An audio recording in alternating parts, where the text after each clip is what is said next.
ভালো মানুষের বিচারের সময়সীমা কতটুকু বলো তো দেখি। না না না, ওটা হলো কবরে থাকার কথা, এত তাড়াতাড়ি ভুলে গেলে হবে? ফরজ সালাতের সমান।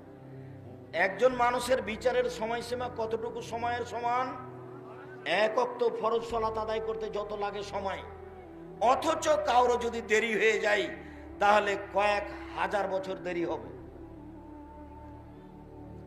আর কবরে থাকার সময় কতটুকু? এটা হলো বাসরাতের সময়। দাদরা এক সাহেব 4000 বছর আগে যারা মারা গেছে, এখনই যারা মারা গেল, 4000 বছর আগে যে মারা গেছে তার কাছে কবর যেমন, এখনই যে মারা গেল তার কাছে কবর তেমন। ও বুঝতে পারবে না যে কতদিন ঠিক আছে, কতদিন থাকলাম।